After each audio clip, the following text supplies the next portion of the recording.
What city are we in right now? Right now we're in Orange, I believe. I want to say it's maybe a border, but I think it's Orange. Yeah. Orange, okay. Yeah, I'm not from this exact area of Orange County, but. Okay, so, oh, look at, there's Stanley and Jessica. We met these guys Really? last week, yeah. We say hi to them as they walk by.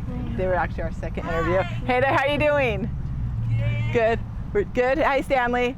Yeah, just trying to do an interview right now. Oh, right on. Yeah. You guys thirsty? Want some to drink? We're good, thank you. We're good, yeah, thanks. Yeah, appreciate that. you. Okay. They don't want to buy it. Come on, babe. What is it? It's a vacuum. It's a robot vacuum. Wow. Oh, okay. They're $136, but I'm selling them for 50 bucks. Okay. Maybe we'll come back and buy and get one for my mom or something. Oh, yeah, that's possible. Okay, I'm gonna go in there and eat real quick. Okay.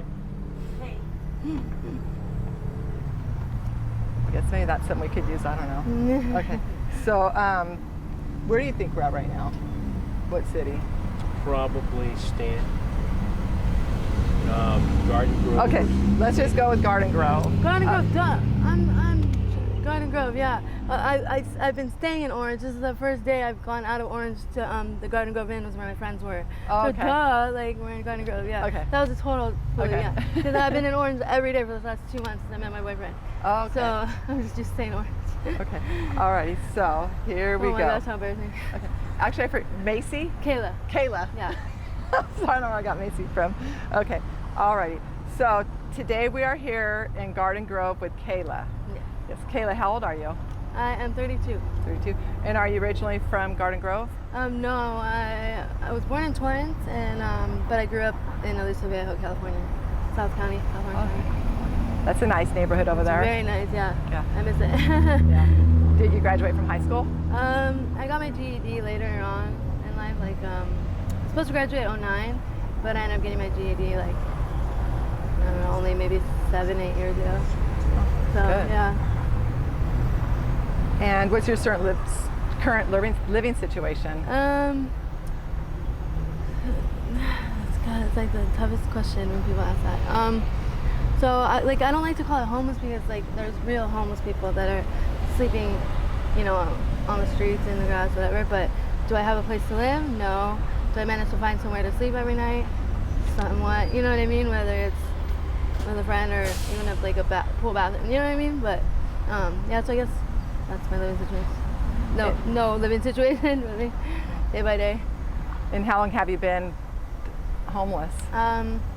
Since I got so I was I did drugs like all from like 17 till let's see, I got sober in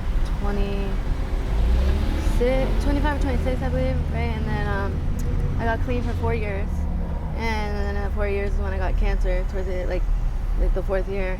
I got sick, and of course cancer doctors, they can prescribe you anything they want, you know, and they put that first pain pill in my mouth. I mean, by the time they found it, I was almost dead, they told me. So they gave me that first pain pill, and it was like all over again, the feeling. And I just went on a heyday from there, and I've been homeless ever since, really. You know, my parents are really against any of that stuff. So, like, you're not going to do it in our house, you're not going to do it, you're not going to be around our family functions, you know what I mean? So it's pretty much kind of when it started, yeah. And are drugs a part of your life today? Today, yes, they are, unfortunately, in one way or another. What drug do you use? I use fentanyl. It's okay to talk about this stuff, right? Okay. Yeah, I use fentanyl. Yeah. And how? So you started with painkillers, and then yeah. So years ago, it was mostly meth, and then heroin I started doing, and then yeah, then when I was clean, and then it started with painkillers with the doctors. I mean, and they prescribe you anything. I mean, I was going back there, and they were going from oxys to morphine to fentanyl patches to this, like whatever I wanted, you know. And so then all of a sudden you don't have cancer anymore, and they just cut you completely off of everything, you know, and you're getting physical withdrawal, sick, you know.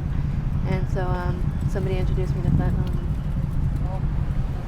back with Kaylee.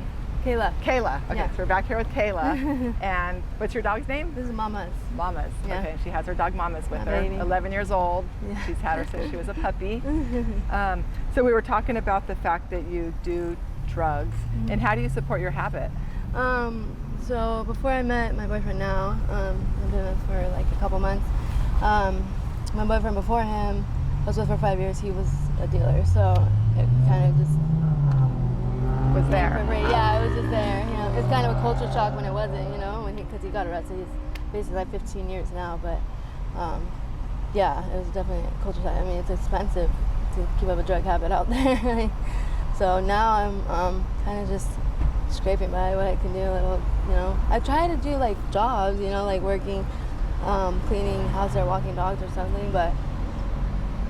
Apparently, when you're walking around with a backpack and a purse, nobody wants to mess with you. Like, it means you're homeless or something. So, yeah. Have you ever worked a 9-to-5 job? Yeah, I ran 3 restaurants actually. There's a place called Witch, like a sandwich shop in Orange, on the Stadium Promenade, and then another Witch in Lake Forest, and another one at Aliso Viejo. So I used to do all the hiring, firing, like human resource, everything, all that stuff. Hard. What's the youngest person that you've seen out here struggling with drug addiction? Just this morning, there was a girl that came upstairs to my friend's room. My friends do, I don't do it, but my friends do crack, which I guess is super prominent in the city. I never even knew it was around Orange County, but this little 22-year-old comes waltzing up and sells them some crack this morning, and I'm like looking at her like there's no way she's past 25 years old. She's 22, and she was already out here doing this, totally like immersed in the scene and everything. I was like, but you are way too young for this. Like, take it from somebody who's there. You're way too young. So I think like probably 20s. I mean I've seen 18, 17-year-olds, you know. Yeah. My friend actually that lives there, she lied and said she was 18 when we first met her 5 years ago. So yeah, start young. Wow. What does, say, like 24 hours in your life look like? What do you... Oh my gosh, I couldn't even tell you. It's different every single day. But recently it's been, well, he just got his car towed recently, but before when we had a car that we were living in, fixing the car for probably half the day, and then the other half figuring out how to get your drugs, and then figuring out where to sleep, you know? That's, I mean, the gist of it, you know what I mean? Every day is different, but those are like the 3 main things, you know, you have to worry about, whatever. Are there resources out here? Are there people trying to help you guys get into programs or housing? You know, I know there is, like, I see, you know, I hear about things being available to you, and, you know, they have like the EDD thing when COVID first hit or whatever. But like as far as, I mean, yesterday actually when I was walking, there were some people with some coolers that came by and gave like all the homeless people some food and stuff that I saw, you know, that was another else, which was kind of cool. But other than that, I mean, nobody goes out of their way to help you, you know. If you want to get help, you got to do it yourself, which, you know, is fair. But at the same time, like, I mean, I've noticed when I don't even have a cell phone, I can't even do normal things, you know, give him place, look for a job, look for, you know. So it's like, yeah, it'd be nice if there was more help out there, at least like, you know, someone willing to just listen, you know, to every, it's, I mean, we're all, you know, that's why I got so upset with the lady in there at In-N-Out. It was like, just because I look, you know, just because everybody else that comes through here is a certain type of way, like, you're a man and you just came into a female's restroom to yell at me, you know what I mean, about smoking, and I was in here for 2 seconds not even smoking, you know, so, but yeah. So after being out here, trying, you know, figuring it out day by day, what's the most important lesson that you've learned? Lesson.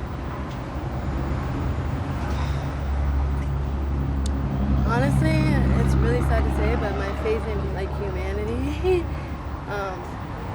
probably gone from like 100 to 0. You know what I mean? After being out here, like,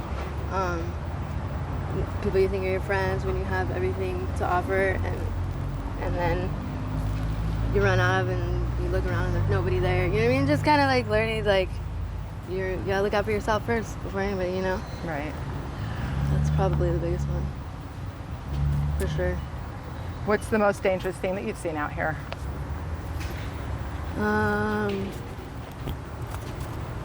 I've seen all kinds of things. Go away! Sorry. My boyfriend, I don't want my boyfriend to hear about my personal life over here. No, just everything. I mean, stabbing, shootings, people getting beat up. Yeah. Alrighty, so thank you for the interview. Are you okay with us putting this on our YouTube channel? Yeah, of course. Awesome. Okay, thank you so Yeah. much.